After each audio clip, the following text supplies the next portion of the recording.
안녕하세요. 애국현주의 이현주입니다. 오늘은 북한이 우리나라의 주적인가에 대해서 한번 얘기를 나눠보도록 하겠습니다. 여러분은 북한은 대한민국의 주적이다라는 말을 들어본 적 있으신가요? 그런데 신기한 게 하나 있습니다. 어떤 정부에서는 북한을 주적이라고 했고 어떤 정부에서는 그런 표현을 쓰지 않았습니다. 그럼 도대체 북한은 우리나라의 주적인 걸까요? 아니면 아닌 걸까요? 오늘은 정치적인 편을 들기보다는 실제로 정부들이 어떻게 말해왔는지, 그리고 왜 이런 논쟁이 계속되는지 간단히 정리해 보겠습니다. 먼저 주적이라는 말부터 알아보겠습니다. 주적은 말 그대로 주된 적입니다. 전쟁이 발생했을 때 가장 우선적으로 대비해야 하는 상대를 뜻합니다. 사실 대한민국 헌법이나 법률에 북한은 대한민국의 주적이다 라고 적혀 있는 것은 아닙니다. 이 표현은 주로 국방부의 국방백서와 군사정책에서 사용되어 왔습니다. 그래서 정권이 바뀔 때마다 표현도 조금씩 달라졌습니다. 이제 북한을 주적이라고 한 사람들에 대해서 한번 얘기를 나눠볼 텐데요. 북한을 주적으로 규정한 대표적인 입장은 국방부와 군입니다.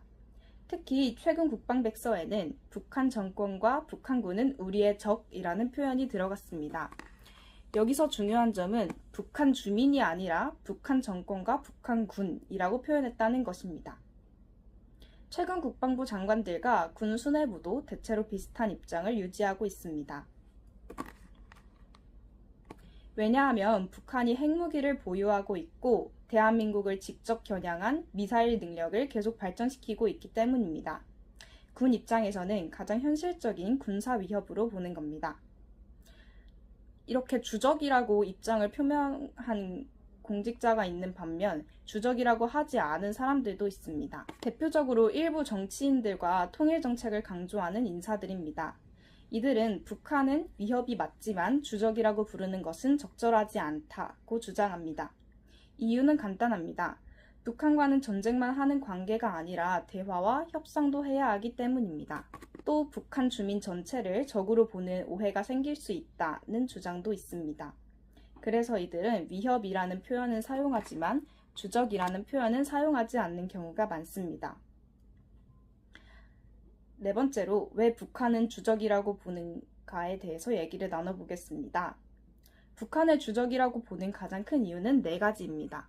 첫째, 한국전쟁은 아직 종전되지 않았습니다. 1953년에 체결된 건 평화협정이 아니라 정전협정입니다. 쉽게 말해 전쟁을 잠시 멈춘 상태에 가깝습니다. 두 번째, 북한의 핵무기입니다. 북한은 여러 차례 핵실험을 진행했고 핵무력을 헌법에까지 명시했습니다. 세 번째, 군사도발입니다.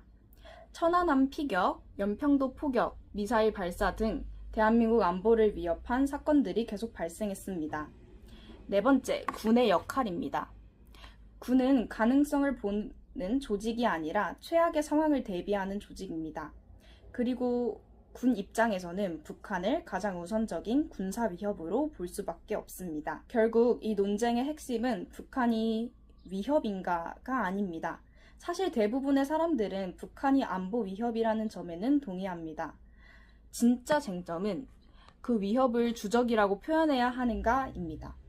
그래서 어떤 정부는 주적이라는 표현을 사용했고 어떤 정부는 위협이라는 표현을 사용하였습니다.